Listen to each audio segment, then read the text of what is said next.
Good morning! Ako po si Jake, one of the staff here sa Victory Parañaque, and welcome to Victory. We're here to honor God and make disciples. And currently, nandito na po tayo sa last installment ng series natin na Great White Throne. Okay?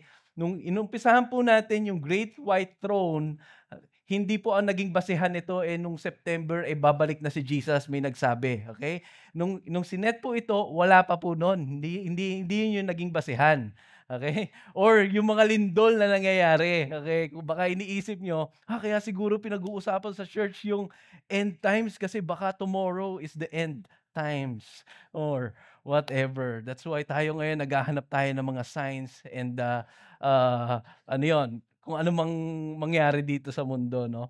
Okay, wala pong meaning. Okay, baka lang nag-iisip kasi nga uso daw ngayon 'yon. Lahat binibigyan ng meaning. Alright, in the first week, ang pinag-usapan natin, we learned that when Jesus returned, it will be a day of His glory, a day for joy para sa ating lahat, and no room for fear.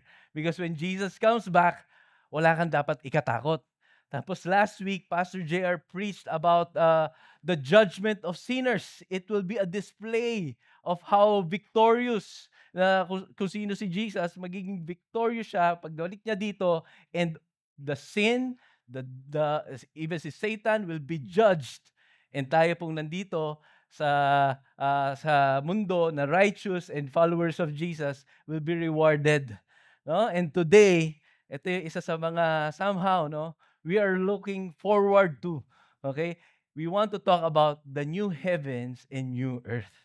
Oh, ano kaya 'yon? Oo, no? Kasi many times pagka may napanood ako dati, no? Bata pa ako no'n, estudyante ako no'n, baka may nakakaalam nung Naruto, ganyan. Naalala ko lang ngayon kasi yung end part noon, 'di ba, nagkaroon ng parang binago nung kalaban yung mundo. Ta's pinatulog yung mga tao, ta's diniceive lang naman sila, akala nila may new creation na nangyari. Oo. Imagine yung mga pinapanood natin, it influences, okay, yung mga thoughts natin about the end times. Ano ba yung mga bagay na yun? Siguro yung mga movies, mga binabasa, it can influence itong utak natin na siyempre malaro din naman ang utak natin, 'di ba?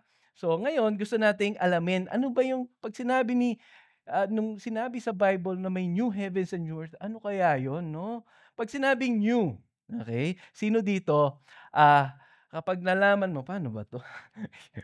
Ayun, bago kasi I mean, yeah, you know. So, 'pag sinabing new, ito new. Minsan may discomfort kapag new, okay? So, new way, pero it's an upgrade, okay? Kapag kayo nagkaroon ng bagong cellphone, pero upgrade. Bagong bahay, but it's an upgrade, okay? Bagong, sasakyan or new season in life. Oo, nakatingin sa 'di ba? New season in life, nag-elevate yung relationship niyo to being engaged, tapos ikakasal na, 'di ba? It's something that makes us excited, right? Tama 'no? Or ako lang ba? Kasi parang yes, okay, lahat tayo 'pag nakita natin or nakatanggap tayo ng balita na something new will come sa buhay natin, we are all excited. Oo. Now, the best you we could ever experience in life is, I think, it's not something that we can buy, we can earn, or we can work out sa buhay po natin. It is given freely sa buhay natin, no? So, the best you, it's the new life and new creation that God has for us. Kaya lang, kapag sinabing new kasi, kunyari may papalitan na ng bago, the old has to be replaced. Yung luma sa buhay po natin, it has to be passed away or mawala, no? Mawala. Now, the problem is sometimes people are stuck in that old situation. They are boxed na kasi ang ganda nung pinagdaanan namin nung bata pa kami. Nung nagsipagtandaan kami, ito yung mga experiences natin, right? So kapag pinag-uusapan na yung bago, dinideliberate natin kung mas maganda ba talaga yan. Or baka zombie lang tayo dyan pag dumating ang panahon na robot tayo lahat na ano mo yun, yung nag-worship tapos mga robot, ganun, walang buhay dyan. Or whatever. Doon tayo nai-stuck because we don't understand what's the value of the new. We are being stuck doon sa old. So that's why today, gusto nating pagkumparahin. Bakit kailangan baguhin ni God yung old creation, the first creation in this world, and then palitan ng new creation? Okay? May mga natatawa kasi baka daw, hindi po age ang pinag-uusapan natin, ha? Okay? The old creation and the new creation. Okay? Yun yung gusto nating alamin as we read the Word of God today. Okay? Basahin po natin. Tayo po tayong lahat. Let's all read Revelation 21, verse 1 to 8. Let's open our Bibles. Or you can, if wala kayong physical Bible, you may use your digital Bible. Yan. Revelation 21, verse 1 to 8. It says here, sabayan niyo po ako if nandiyan na po kayo. Then I saw a new heaven and a new earth. For the first heaven and the first earth had passed away, and the sea was no more. And I saw the holy city, New Jerusalem, coming down out of heaven from God, prepared as a bride adorned for her husband. And I heard a loud voice from the throne saying, Behold, the dwelling place of God is with man. I will dwell with them, and they will be his people. And God himself will be with them as their God. He will wipe away every tear from their eyes, and death shall be no more. Neither shall there be mourning, nor crying, nor pain anymore, for the former things have passed away. And he who has seated on the throne said, Behold, I am making all things new. Also, he said, Write this down, for these words are trustworthy. And he said to me, It is done. I am the Alpha and the Omega, the beginning and the end. To the thirsty, I will give from the spring of the water of life without payment. The one who conquers will have this heritage, and I will be his God, and he will be my son. But as for the cowardly, the faithless, the detestable, as for murderers, the sexually immoral, sorcerers, idolaters, and all liars, their portion will be in the lake that burns with fire and sulfur, which is the second death. Lord, thank you for you have said in your word that there will be new creation in our lives, Lord God. That whatever brokenness ang dumaan sa buhay namin, oh God, you will bring in completion sa buhay namin, a completion of your restoration plan. Thank you, Lord. In Jesus' name we pray. Amen, amen. Sige po, you may now take your seat. Sabihin mo sa katabi mo, ready ka na ba? Yan. Kasi magta-time travel tayo. Okay? Kasi kailangan pinag-uusapan yung old yung new creation. So the best thing to do is to revisit what is the first creation. Okay, let's go back to the Genesis. Genesis chapter 1 and 2. It is where we can see the story of creation. Alam niyo po yung creation story? God created all the mountains, the seas, the land, the animals, and anong na-notice si God? All the creation was good in the eyes of God. And then after that, what did He create? He created the man, si Adam and Eve. He created them out of His own image. In the image of God, He created them. In Genesis chapter 1 and 2. Yun pala yan. Ganda pala ng creation ni God, tama?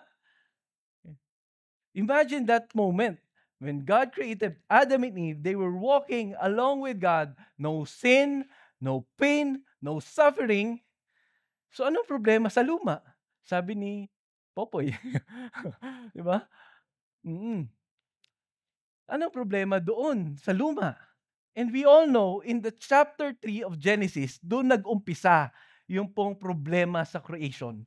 When sin entered the life of this two creation na mankind ni God, si Adam and Eve. When sin came in the picture, the serpent came and deceived si Eve and si Adam. And then starting from there, from that time, that single act of disobedience, it destroyed the whole wonderful. It distorted the wonderful creation of God because of sin. Mula noon hanggang ngayon, okay, patuloy na nagpo-propagate yung kasalanan from the heart of humanity to the systems of the world. Okay, kaya mapapansin nyo kung naiinis kayo sa corrupted system in every area, okay, pati hindi lang sa gobyerno, pati sa opisina natin, sa the way we live our lives, sa mga kapitbahay natin, yung kultura natin, kung ano-anong ginagawa ng kultura, inaccept yung kung ano-anong immoralities and all, it is the destruction of sin. But the good news is, in Revelation, God revealed a vision that He will bring a new creation. Kung ano yung sinira ng kasalanan, ng sin of mankind, buburahin ni God in the new creation. Kumbaga, sa buong Bible, sa buong scripture natin in the Bible, makikita natin that there is an overarching theme that yes, there was a destruction of the creation, pero hindi nahihinder si God doon sa plano niya to create a wonderful creation for all of us and for Himself. His plan was to bring restoration doon po sa mga nasira ng kasalanan sa buhay natin. From Genesis 3 na nasira down to Revelation 21 and up until now, God has a plan of restoration sa buhay po natin lahat. And that's a good news. Kasi parang hindi tayo pinabayaan ng Panginoon. It's a good news. Ang good news kung gumana to, yan. Ayaw eh. So anyways, ayaw. Lobat. Yun. So, syempre, kagaya niyan, yan. Oh, sige, let's click na lang dyan. Malayo ata.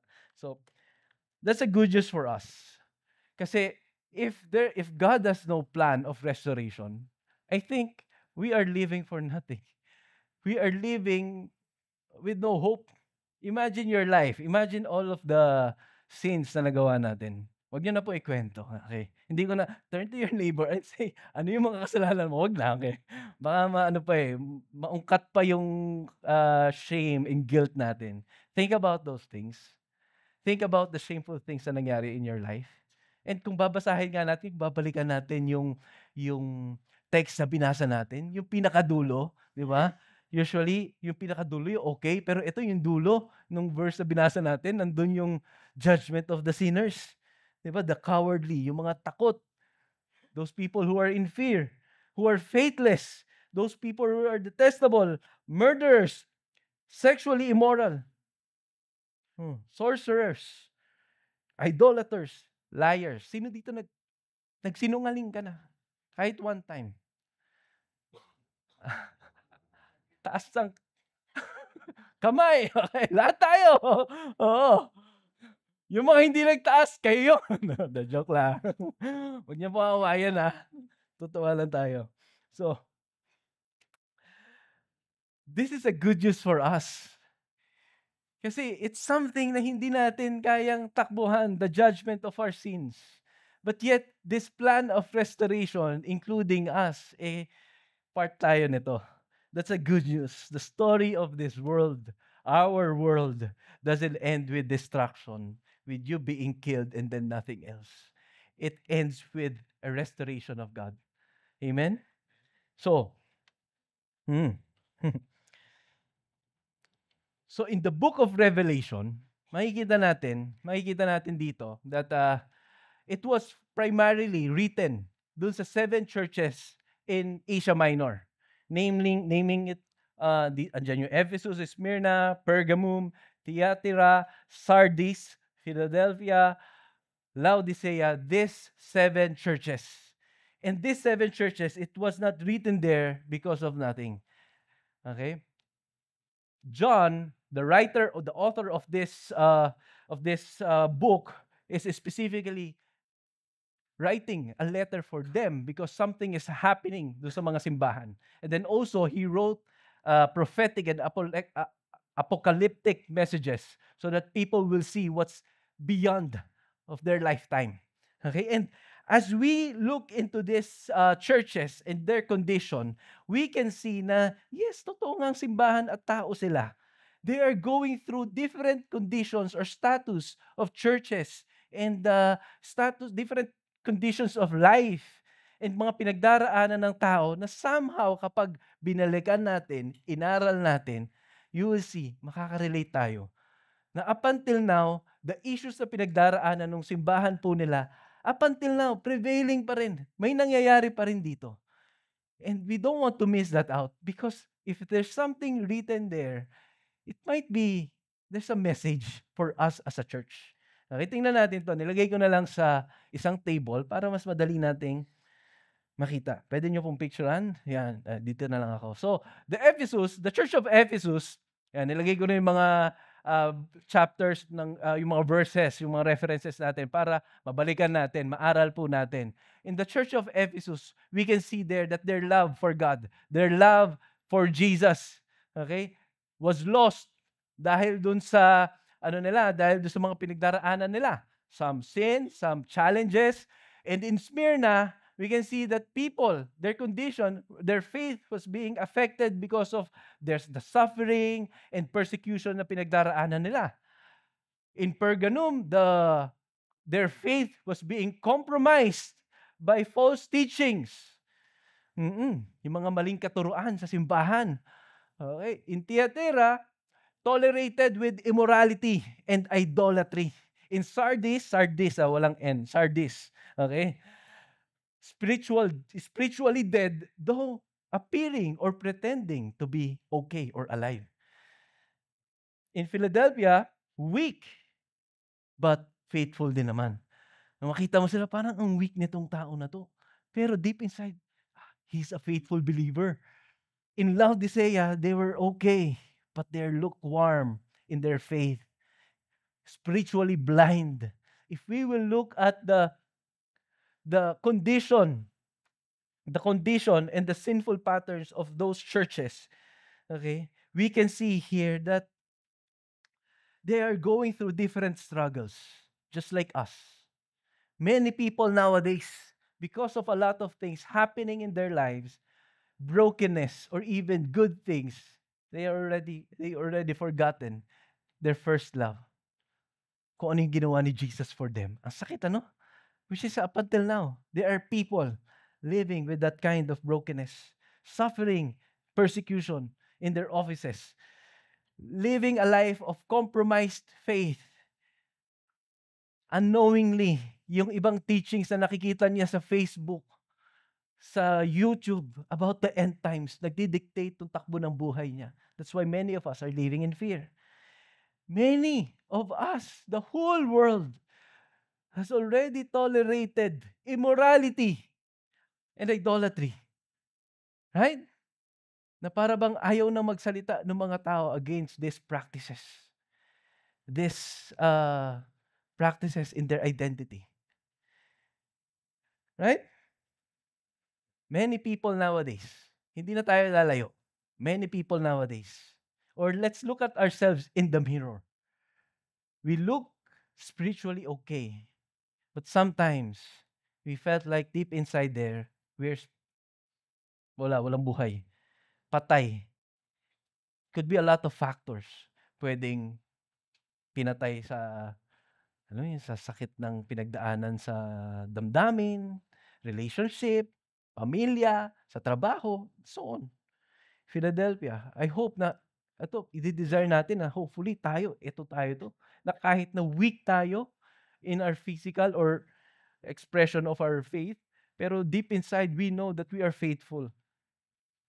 And in Laodicea, The same thing with a lot of people.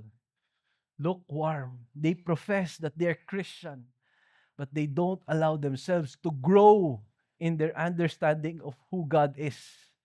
They, kumbaga parang, they refuse to contribute in the advancement of the kingdom of God. And they settle themselves, okay na ako dito, sa favorite seat ko, sa church, ganon. Kasi comfortable naman, malamig daw sa Victory Parañaque, ganyan. Oo, malamig nga ba? So, you know, those struggles, whether sinful patterns or kagaya sa Smyrna and sa Philadelphia, hindi naman sinful issues yan eh. It's just that they're having a hard situation in their life. Different struggles, but one thing is common among this. The Lord will renew and restore this brokenness. Amen? Now, in the text na binasa po natin kanina, in the text 1 to 8, we can see here the two word na inulit, yung behold. Behold. Sabihin nyo nga po, behold. Now, kapag nakarinig po natin yung behold na yan, ang ibig pong sabihin, the original meaning of that word behold is to pay attention. Pay attention daw tayo doon sa message nung sinasabi dito ng sentence na yan. No, behold, wag nating palampasin. That's why yun yung gusto nating gawin. As we study these passages, gusto nating mag-camp dun sa two beholds na binanggit dito sa text. The first one, it says in verse 3, "And I heard a loud voice from the throne saying, Behold, the dwelling place of God is with man. He will dwell with them, and they will be his people. God himself will be with them as their God." The key word here is the word dwell. Sabihin nyo nga po, dwell. Yung kanta kanina, dwelling. Alam na, natawa na. Oo. Kita niyo yun, no? Kanina na-realize, diyan pala, siguro ito yung naging reference nung inspiration nung kantang yon. Kasi nga, di ba, parang mapapansin niyo yung lyrics, it's like similar dun sa text na binasa natin kanina, no? So, the word dwell, kapag binabanggit or kinakanta natin yung dwell, ayan yung meaning, to pitch a tent, to live closely. Maninirahan, kapiling nung kasama dun sa tent. Okay, na-imagine, naalala niyo po ba in Exodus, when God desires to live among His people, the Israelites, what He did was, He instructed si Moses to put up a tent of a tabernacle where the presence of God will dwell among with people. But because people are sinners, there may distance, hindi makapasok. Si high priest lang yung nakakapasok doon sa presence ni God. But this time, in the new creation, ang heart ni God is to be with us physically, with close proximity, na wala ka nang iisipin na baka hindi ako tanggapin. Naalala niyo po ba yan? Yung hindi ka pinapapasok sa loob ng kwarto or kasi may kasalanan kang ginawa. Naalala niyo po ba yan? Or diyan ka matutulog sa labas kasi may kasalanan ka. Ganun. Parang if nung time na yon, dati, nung time namin, in the 90s, ganon. If ginawa yun, naiintindihan ko, may inaano ko, dinidisiplina. 'Di ba? Pero if gawin mo yon sa taong wala kang relationship, 'di ba parang it's not discipline, it's a punishment, gano'n, 'di ba? So ano naman ito, kayo aircon diyan sa loob, ako dito pinagpapawisan, ganyan. 'Di ba? Parang ang hirap isipin nun. So, God's desire was to be with us, to live closely with us from Garden of Eden, wherein si Adam and si Eve, they're living closely with God, walking alongside with God, enjoying the presence of God. Okay? But sin came in, nagkaroon ng distance, nagtago si Adam and Eve because of sin. And now, the restoration of God is here. He will dwell. He will dwell among with His people. Whatever was the cause of the separation of man and God, buburahin daw, tatanggalin daw ni God. So anong meron doon? Anong meron doon? Is it a place? Yun ba yung pinag-uusapan natin dito? A place wherein we will live together with God? Bansa ba yun? Favorite na country ni God? I think what God is saying here, putting an emphasis, hindi lang din yung close proximity, but the intimacy of our relationship with God. What God is making in the new creation is that all of us will have an intimate relationship with God. Yes, we do have a relationship with God now. Meron po tayong relationship kay God ngayon. We pray to God, but we don't live with Him physically. Right? We feel si God dito, but physically wala. Right? And sometimes, because of our fallen nature, hanggang ngayon, minsan, because of this fallen nature, minsan, nakakaramdam pa rin tayo ng distance between kay God. Pero kay God, malapit naman si God sa atin. Our fallen nature brings us, nagkakaroon ng gap, yung feeling na yun. So God is saying, no, all of that, tatanggalin natin. Tatanggalin natin. He wants to express His love and intimacy of His relationship with God personally. In verse 4, sinabi dyan, another description kung anong mangyayari when we start dwelling in the presence, in the new creation.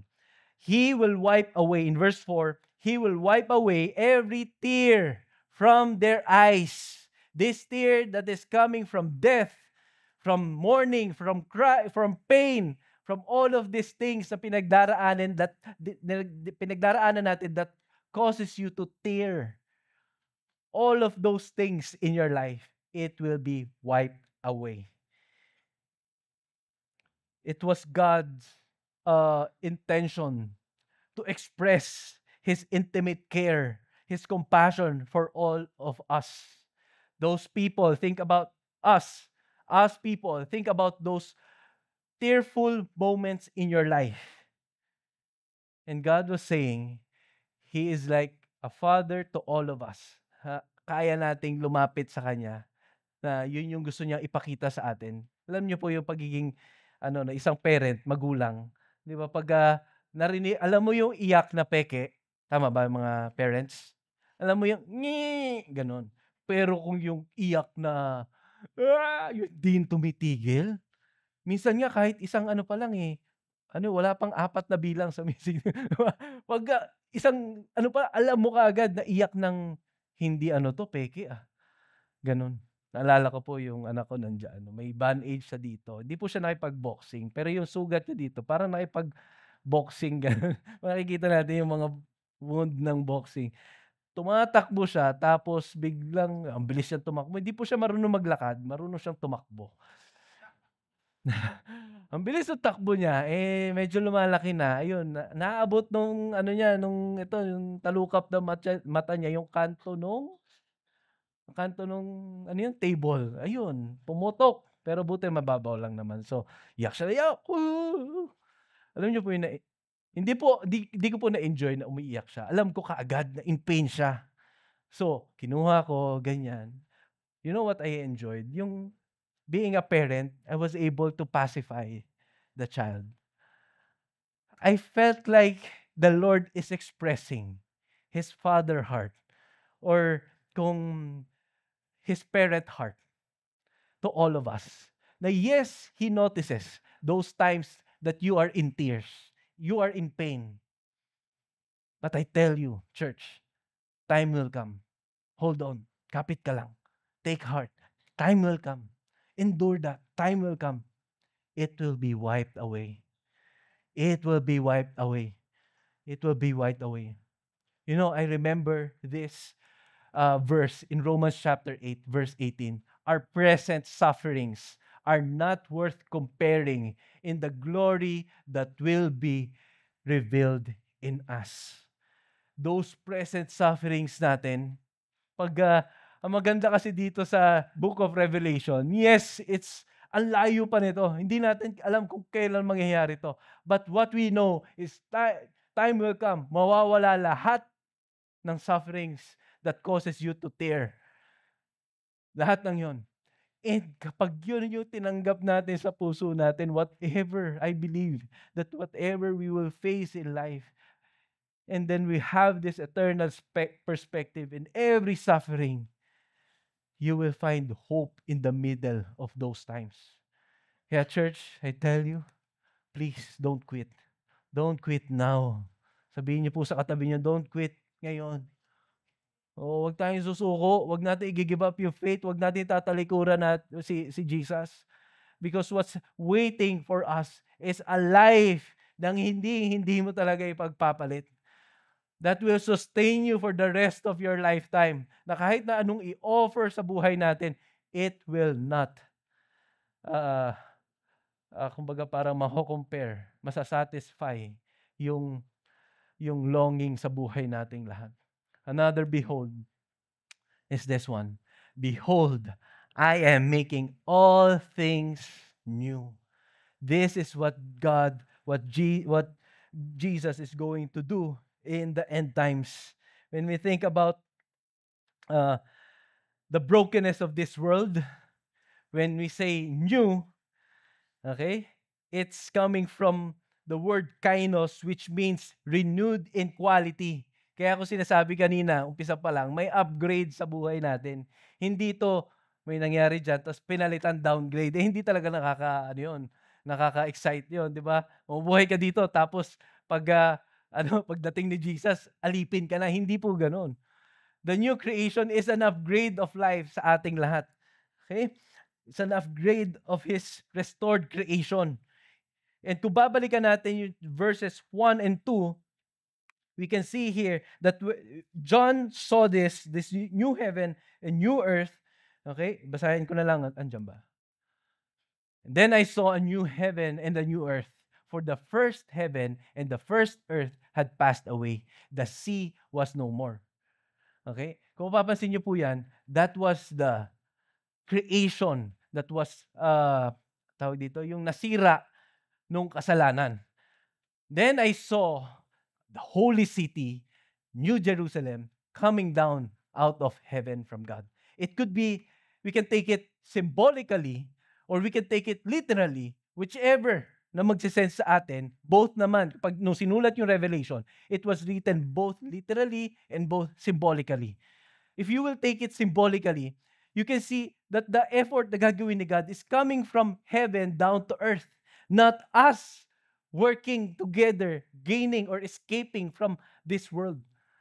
God is bringing restoration in our city, in our land. And from Eden, the garden, from peaceful, pure, and full of life, tapos magiging city, it was an expression also, a symbolic expression of an upgrade.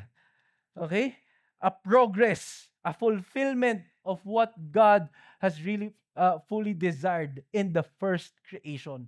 That was His intention, is to restore the creation, and hindi lang i-restore, but to make it glorified, to make it an upgrade.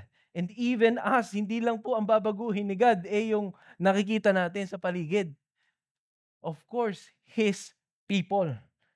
His people. His plans, okay? His plans was to fix what was broken by sin. Siguro yung assurance na lang talagang makukuha natin dito that all of this, it will really happen. Because as you can see in verse 6, hindi ko yata nalagay dyan. In verse 6, doon sa text na binasa natin, ang sinabi ni God, it will happen. It will happen. Write this down. Sinabi niya kay John, for these words are trustworthy, and we know that God doesn't lie. We know that He is truthful God. And it is done already. His plans to restore humanity in this world is fixed already. And kapag yun yung titingnan natin in the new heavens and new earth, I think It will pacify yung scare na, baka hindi mangyari 'to. What if hindi talaga? What if papatulugin lang tayo ta's ilusyon lang lahat ng, ng mangyayari at the end times? What if, yung mga what ifs na puwede nating malaman in the end times, sasabihan tayo na, "Hindi naman totoo 'yan, eh. Hindi naman totoo 'yan." Oo. Think about those promises of God in your life that happened in your lifetime. Think about those moments na nag-intervene sa buhay natin si God. It's a proof of His trust, of His truthfulness. So whatever we face in life, wag po nating hayaan na masira po yun. It is God's desire to make something new in your life. That's why if you think na, I want to give up in my faith in God, wait lang. Sabihin mo sa katabi mo, hindi pa tapos si God sa buhay natin. Tapos na yung plano niya na sa mundo. Fix na yon. Pero in your life, He's not yet done fixing it. He's not yet done renewing it. Okay? So kung nawawalan ka ng hope na baka wala nang pag-asa to, hindi na ako magbabago, the message of Revelation doesn't end in destroying our lives. It ends with restoration. Amen? Lastly, as we end, sabi ko nga kanina pa, the story of creation doesn't end with destruction. It ends with restoration of God. I think we can see here in 2 Corinthians chapter 5, verse 17. Lagi nating binabasa to, and we're familiar of this. Therefore, if anyone is in Christ, he is a new creation. It's now. Alam niyo yung thought na it's already, but not yet. It's happening, but not yet. It's progressive na nangyayari na sa buhay natin. We're being renewed. And then, in the time will come, we will all be renewed, perfect as Jesus, glorified as Jesus. In Philippians chapter 3, verse 20 to 21, but our citizenship is in heaven, and we eagerly await a Savior from there, the Lord Jesus Christ, who will transform our lowly bodies so that they will be like His glorious body. Now we can say, ano bang meron in the new creation? Ito po yun. Think about your lowly bodies, prone to sin, has tendencies to turn their backs from God. Our lowly bodies, our sinful bodies. Time will come. All of us will be resurrected. All of us, our bodies will be glorified. Sabi nga, some scholars says, it's like the resurrected body of Jesus. The resurrected body of Jesus. It's like a model of our glorification someday. This body na nakakaramdam ng pain physically, pag in-stretch nyo po yung katawan nyo, stretch nyo po, ikot ang balikat, those pain na nag-a-affect ng daily, yung ginagawa natin pang araw-araw, it will be restored into 100%. Yung mga concerns natin sa blood sugar, yan. Yung concerns natin ng BMI, yan. Diba? Yung konting lakad mo palang pagod ka na. Oo. Those bodies, it will be glorified. It will be restored into 100% and even beyond. And even our emotions, the whole being, hindi lang physical. The way we think, na kapag nakita mo pa lang yung isang tao, parang gusto mo nang i-judge. The way we think na kapag merong, alam mo yun, yung perverted minds natin na hindi natin mapigilan, it will be glorified. It will become holy as Jesus Christ. One day, we will stand before Jesus completely transformed, completely renewed, not prone to sin. Hindi na nagsisin. And it's something that we can really look forward and will inspire us to live righteously in the eyes of God. We have to remind ourselves that that is the bright future waiting for us, hindi po distraction. The end story po ng mundong to, ng buhay nating lahat. It's not it's not the destruction of our lives because of sin. It ends with restoration alongside the glorification of God for whole humanity.